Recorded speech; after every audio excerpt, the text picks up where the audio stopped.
네, 코로나19 신규 확진 규모가 20명대로 감소했지만 여전히 해외 유입, 재확진, 자가격리자 무단 이탈 사례가 잇따르고 있습니다. 방역 당국이 관리와 방역 모든 측면에서 긴장하고 있는 모습인데요. 관련 내용 전문가와 함께 살펴보겠습니다. 한림대 강남성심병원 감염내과 이재갑 교수 전화 연결돼 있습니다. 교수님 안녕하십니까? 예, 안녕하세요. 예. 자, 그제 25명, 어제 하루 신규 확진자 수 27명 증가했습니다. 일주일 정도 한 30명 안팎에서 좀 유지가 되고 있는데요. 일단 이 추세 어떻게 보십니까? 일단은 국민들께서 사회적 거리두기를 잘 해주고 계신 덕으로 지금 환자 수가 이제 발생 환자 수 많이 줄고 있고 또 대부분의 환자, 거의 절반에 해당되는 환자들이 해외 유입 사례들로 보이거든요. 그래서 일단은 어느 정도 안정된 상황을 유지는 하고 있긴 한 것 같은데요. 다만 이제 지난주 이제 부활절도 있었고 그래서 많은 교회들이 예배를 드린 것도 있고 또 이번 주에 그러니까 지난주에 사전선거 또 이번 주에 총선도 있기 때문에 또 이런 대규모의 사람들이 이제 이동할 수 있는 상황들이 있었기 때문에 이제 추후에 혹시 환자가 증가되지 않을지에 대해서 좀 잘 면밀히 지켜봐야 될 것 같습니다. 아, 그렇군요. 지금 줄어드는 추세는 긍정적이지만 이번 주에 뭐 선거일도 당장 내일인데요. 끼어 있고 정은경 본부장이 지난번에 이 시기가 조용한 전파의 시기가 아닌가 지난주에 이런 얘기를 했거든요. 좀 네, 주의를 해야 되는 시점이라는 거죠, 교수님. 네, 그렇습니다. 그러니까 왜냐하면 특히 이제 젊고 건강한 분들 같은 경우에는 증상이 아주 가볍거나 아주 모호한 상태로 이제 계속해서 이제 진단 단계에 들어가지 못하고 지역 사회 내에 있을 가능성이 높은데 그러니까 이런 분들이 이제 여러 교회 집회라든지 아니면 선거 상황에서 혹시나 다른 분들에게 노출 상황이 벌어지게 되면 또 집단 발병의 양상이 언제든지 또 발생할 수 있기 때문에 저희가 정말 이제 매일매일 주의하면서 조심하면서 살아야 될 그런 시기로 생각이 됩니다. 예, 아직도 긴장의 끈을 놓으면 절대 안 되는 시기다 이런 말씀이신데, 자 해외 네, 유입 사례 계속 지금 지켜봐야 될 것 같습니다. 오늘도 보면 확진자 27명 가운데 12명이 지금 해외 유입 사례고요. 지금까지 그 누적 환자로 따져 보니까 940명 정도 되더라고요. 네, 예. 예, 이 그러니까 해외 부분도 좀 유입사 주의를 해야 되겠죠. 예, 예, 그렇죠. 그러니까 지금 이제 국외에서 들어오시는 이제 교민이나 이제 유학생들 중심으로 이제 환자가 많이 발생을 했거든요. 그래서 예, 요새 검역 단계 또는 이제 자가격리 상황에서 확진되는 숫자가 계속 늘어나고 있고 특히 이제 뭐 1, 2주 전에는 유럽에서 주로 들어왔다면 또 이제 지난주부터는 미주에서 들어오시는 분들이 계속 늘어나고 있거든요. 네. 해외에서의 발생 상황이 계속 안 좋기 때문에 국내 유입 사례는 아마도 계속 지속되리라 생각이 됩니다. 예. 그러니까 정부가 어제부터 미국에서 들어오는 사람들까지 다 전수조사를 이제 시작했는데 새로운 복병이 하나 또 있습니다. 완치 후에 좀 재양성 판정을 받는 사례가 계속 늘고 있는데요. 네. 경기 부천에서도 50대 여성이 지금 재양성 판정을 받았고요. 세종에서도 해양수산부 직원이 16일 만에 다시 양성 판정을 받았어요. 이거 어떻게 보십니까? 지금 재양성 사례가 생각보다 좀 많이 좀 확인이 되고 있는데요. 네. 일단은 뭐 지금 여러 뭐 전문가들도 그렇고 또 질병관리본부도 그렇고 이제 그 원인에 대해서 좀 계속해서 고민 중이고 또 연구가 좀 진행되고 있습니다. 그래서 네. 그 재양성 사례들이 대부분은 이제 뭐 재활성화 사례로 생각되는 경우들도 있고요. 예. 또 일부 사례는 이제 그 코로나19 감염 이후에 다른 호흡기 바이러스에 걸린 상태에서 뭐 열이 나거나 호흡기 증상이 시작돼서 검사를 하게 된 경우들이 네. 있거든요. 그렇게 되면 이제 기침이 다시 시작되고 가래가 나오면서 이제 폐 안에서 있었던 그런 그 바이러스 찌꺼기들 같은 거, 이제 죽은 바이러스들이 나올 수도 또 있습니다. 아, 죽은 그래서 바이러스. 예. 왜냐면 PCR은 이제 살아있는 바이러스는 죽어있는 바이러스는 다 확인이 되기 때문에요. 아, 그렇습니까? 예. 그래서 이제 그럴 가능성도 있고요. 또 어떤 사람에 따라서는 이제 바이러스 감염 이후에 그런 면역 상태, 그런 항체나 이런 게 잘 안 형성되는 분도 있을 수 있기 때문에 예. 그래서 충분히 억제가 되지 않아서 재활성화되는 경우도 있을 수 있습니다. 그래서 지금 이제 질병관리본부에서 연구 방향은 이런 분들이 확인이 되면 일단은 살아있는 바이러스인지 아닌지도 좀 확인해 보고 아. 그다음에 또 충분한 그런 면역, 항체가 좀 생겼는지 이런 부분들 연구를 좀 하고 있는 것 같고요. 네. 다만 다행인 거는 아직까지 재확진 사례를 통해서 다른 사람에 전파된 사례는 아직 확인이 안 되고 있어서 아. 그래서 그나마 좀 다행이기는 한데 어쨌든 면밀한 역학조사하고 여러 실험들이 계속 진행이 돼야 될 것 같습니다. 아, 그렇군요. 그러니까 이게 죽은 바이러스도 검출이 될 수 있는 부분이기 때문에 이것까지 좀 방역당국에서 들여다봐야 되는 부분이고요. 교수님, 그런데 만에 하나 이게 재감염의 케이스가 나온다 그러면 이거는 조금 다른 측면에서 봐야 되는 거죠?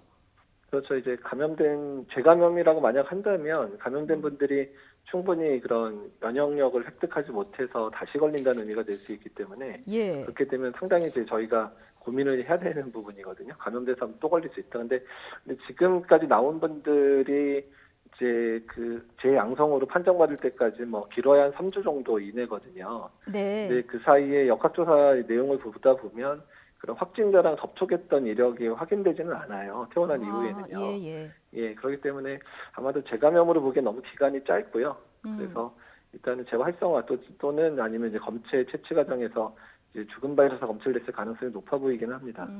예. 근데 이렇게 뭐 어쨌든 다시 양성이 되는 재양성 사례가 좀 잇따르고 있는 만큼 완치자라고 해도 지금 관리 지침을 좀 다시 만들어야 된다 이런 지적도 있습니다. 교수님 어떻게 보십니까? 네, 그 부분에 있어서 이제 지난주에 질병관리본부랑 전문가들이 논의를 한번 하긴 했습니다. 그래서 예. 지금 고민 중인데요. 그래서 지금 고민하기는 이제 퇴원 이후에 2주 정도를 자가격리 기간으로 지정해야 되는지 이 부분 좀 심각하게 고민하고 있는 것 같고요. 그리고 일단은 현재는 퇴원할 때 일단은 되도록이면 2주 동안에는 이제 그런 많은 사람들 만나든지 뭐 야외에 외출한다든지 이런 것들 자제하라고 좀 보건 교육을 시키고는 있거든요. 예. 근데 이제 이 보건 교육 자체가 이제 그 강제성이 없다 보니까 어떤 사람은 지키고 또 어떤 사람은 안 지키고 이런 문제들이 있기 때문에 그렇죠. 이제 그런 부분 때문에 지금 이제 강제적으로 할 건지에 대해서 좀 고민을 하고 있는데 사실 또 2주를 연장하게 되면 지금 퇴원하는 자가 상당히 많잖아요. 또 퇴원 예정인 자가 한 2, 3천 명 되는데 그분들이 2주 또 자가격리돼야 되는 불편함도 있을 수 있어서 이제 그런 면모 때문에 좀 심각하게 고민하고 있는 것 같습니다. 예. 지금 또 하나 중요하게 살펴볼 게 자가격리자 문제인데요. 자가격리를 위반하고 외출한 미국 입국자에 대해서 어제 경찰이 구속영장을 신청했거든요. 이게 뭐 당연한 결과다 이런 의견을 가지신 분들도 있고 영장까지 신청할 일이냐 뭐 의견이 분분한데요. 교수님은 어떻게 보십니까? 그러니까 이제 관리를 하는 방역 당국 입장에서는 이런 사례들이 계속 나타나게 되고 혹시나 이제 그런 과정에서 이제 다른 사람들이 피해를 보게 되면 이것도 문제고 또 이제 그 지역사회 전파를 악화시킬 수 있는 부분이기 때문에 이제 좀 강하게 좀 제재를 하는 방식으로 지금 생각을 하고 있는 것 같고요. 뭐 일단 강하게 제재하는 부분도 필요하기는 하지만 어쨌든 가장 중요한 거는 이제 자가격리 대상자들이 자발적으로 자가격리 수칙을 지켜주시는 게 더 중요할 거라 생각은 듭니다. 그렇죠. 근데 수칙을 안 지키니까 이런 제재까지 동원되는 거 아니겠습니까? 네, 그렇죠. 그래서 지금 그 팔에다가 그런 환자 확인하는 팔찌를 이제 한다는 얘기도 나오고 있는데 어떻든 간에 이제 자가격리 자체가 다른 사람의 안전 또 가족들의 안전을 위한 이제 그런 노력으로 생각을 해주시고 일단 시민의식을 발휘해서 잘 지켜주시는 게 좋지 않을까 생각이 좀 듭니다. 예. 자, 이런 경우도 있습니다. 이건 뭐 고의성은 없는데요. 형이 위독하다는 사유로 자가격리 면제받고 미국에서 입국을 했습니다. 근데 이 40대 남성이 무증상으로 들어왔는데 입국 사흘 뒤에 확진 판정을 받았거든요. 그 뒤에 형이 또 안타깝게 돌아가셔서 장례식도 치렀는데요. 예, 일단은 여러 가지 이제 그 부분들에 대해서 예외 상황들을 인정을 할 수밖에 없는 상황이기는 한데 또한 지금 미국이나 유럽 상황이 상당히 지금 좋지 않은 상황이라서 이런 사례들이 계속 늘어날 거로 예상이 되거든요. 그래서 이런 분들을 어떻게 안전하게 관리하고 또한 이제 확진이 되는 과정 되기까지 어떻게 이제 다른 사람과 접촉을 이제 최소화할 건가에 대한 부분들은 방역 당국뿐만 아니라 이제 입국하시는 분들도 자기 가족들 또 아는 분들한테 전파시킬 수 있기 때문에 어떻게 주의해야 될지는 또 스스로도 고민해야 될 것 같습니다.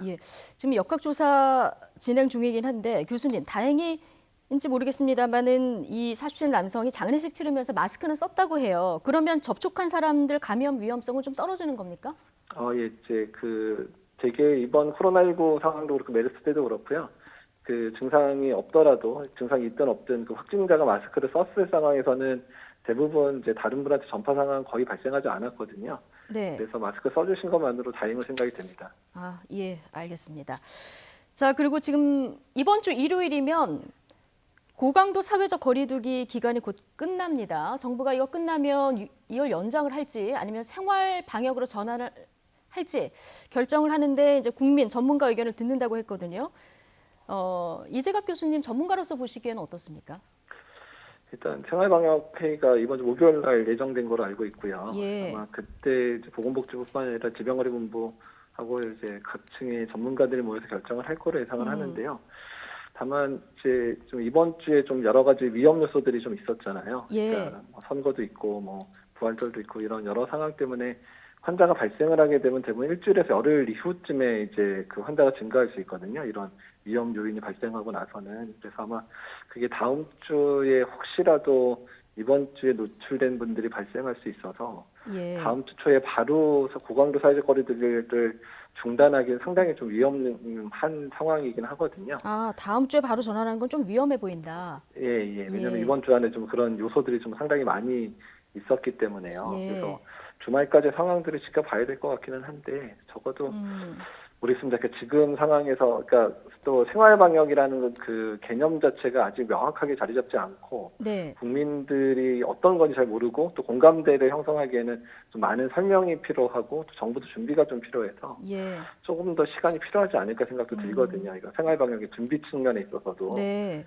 그래서 그런 분들이 조화를 이룬 상황에서 이제 생활방역으로 넘어가야 되지 않을까 개인적으로 그렇게 생각하고 있습니다. 예. 그러니까 너무 급하게 결정한 일은 아니다. 이런 취지의 말씀해 주셨는데 근데 생활 방역이라는 게 국민들 입장에서 좀 막연한 개념이긴 합니다. 어제 정세균 총리가 이게 완전히 이전의 생활로 돌아가는 게 아니다. 어쩌면 영원히 돌아가지 못할 수도 있다. 이런 얘기를 했거든요. 만약에 이 전염병으로 인해서 생활 방역 체계로 전환이 된다면 일상생활에서 어떤 게 달라지는 겁니까? 그러니까 이제 사회적 거리두기의 완화의 측면으로 얘기하시는 게 아닌 것 같고요. 그러니까 예. 사회적 거리두기가 우리 일상생활에서 이제 적용되는 수준 안에서 그러니까 좀 새로운 삶의 모습 또는 창의적인 삶의 모습을 만들어야 된다. 이제 이런 부분이거든요. 그러니까 뭐 예를 들자면 우리가 뭐 이제 프로야구가 개막이 됐다 하면 예전처럼 몇만 명이 한꺼번에 모여서 응원하는 그런 모습들은 지금의 코로나19 유행 상황에서는 불가능하잖아요. 예. 그렇게 되면 프로야구를 보더라도 관객 숫자를 어떻게 줄이고 또 관객으로 도지 못한 사람들은 어떻게 프로야구를 즐길 수 있느냐 이런 부분들도 고민해야 된다는 부분이거든요. 아, 예. 근데 이런 부분이 각 영역에서 다 고민하고 실현할 수 있는 방법을 찾아야 되기 때문에요. 지금 많은 고민이 필요하다는 거죠. 아, 예. 어쨌든 우리 생활 전반이 달라질 수 있는 부분이고 앞으로 코로나19 지나면 또 어떤 바이러스가 닥쳐올지 모르기 때문에 이런 부분들은 우리가 좀 대비를 해야 될 것 같고요. 오늘 정세균 총리도 얘기했지만 역시 백신과 치료제가 해법인 것 같습니다. 네, 오늘 말씀 여기까지 듣겠습니다. 한림대 강남성심병원 감염내과 이재갑 교수와 전화 연결해서 얘기 들어봤습니다. 고맙습니다. 네, 감사합니다.